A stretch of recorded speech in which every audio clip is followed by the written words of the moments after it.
তো কথা হচ্ছে, মানুষ যখন নিজেকে নিয়ে নিজে ব্যস্ত থাকার অভ্যাস করে ফেলে, নিজের সাথে আড্ডা দিতে পারে, নিজের সাথে সময় কাটাতে পারে, নিজের সাথে এনজয় করতে পারে, তখন আসলে কোনো ফ্রেন্ডের প্রয়োজন পড়ে না। এই দুনিয়ায় হচ্ছে ফ্রেন্ডসরা ধোঁকা দিতে পারে, কিন্তু আপনি তো নিজে নিজেকে ধোঁকা দিবেন না, তাই না?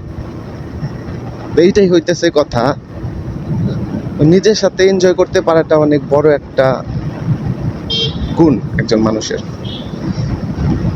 তো আমি সবসময় এটা চেষ্টা করি, সবসময় নিজের সাথে ফান করার চেষ্টা করি, ভালো থাকার চেষ্টা করি। আর এই কারণে কে কি মনে করলো বা কে কি ভাবলো সেটা আমি অত কিছু চিন্তা করি না। তার মানে এই না যে আমি কারোর সাথে কথা বলবো না বা কারোর সাথে সম্পর্ক রাখবো না, তেমনটা না। আসলে প্রয়োজন যেটা, আপনার প্রয়োজন আপনাকেই মিটাতে হবে। মানুষ কেউ করে দেবে না আপনার প্রয়োজনের জন্য যা করা দরকার। আপনাকে শুধু সান্ত্বনা দিতে পারে, কেউ দিলে, অনেকে সান্ত্বনাও দিবে না। ভাই গুছায় কথা বলতে পারি না, জাস্ট মনের ভিতর এই কথাগুলো আসলো তাই বললাম। লাইফে নিজে নিজে এনজয় করতে পারাটা খুব ইম্পর্ট্যান্ট।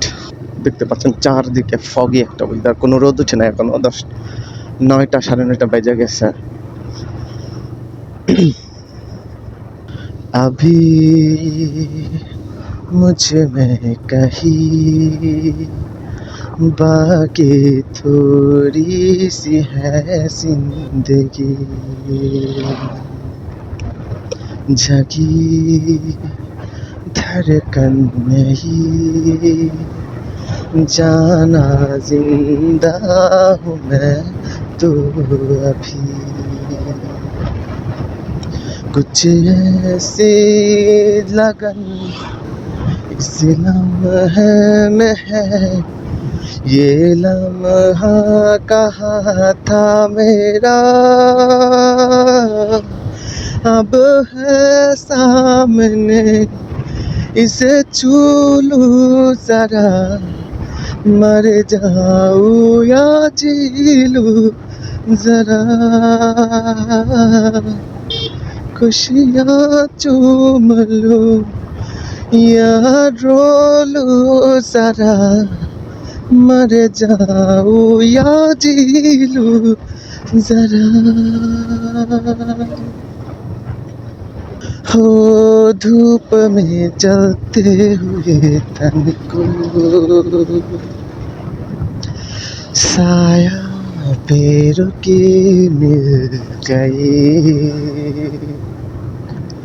हो रूठे बच्चों की हंसी की जैसे फुसलाने से फिर खिल गए। कुछ ऐसा महसूस आज दिल को हो रहा है, बरसों के पुराने जख्म पर मरहम लगा सा है। कुछ ऐसी चुभन इस लम्हे में है, ये लम्हा कहाँ था मेरा।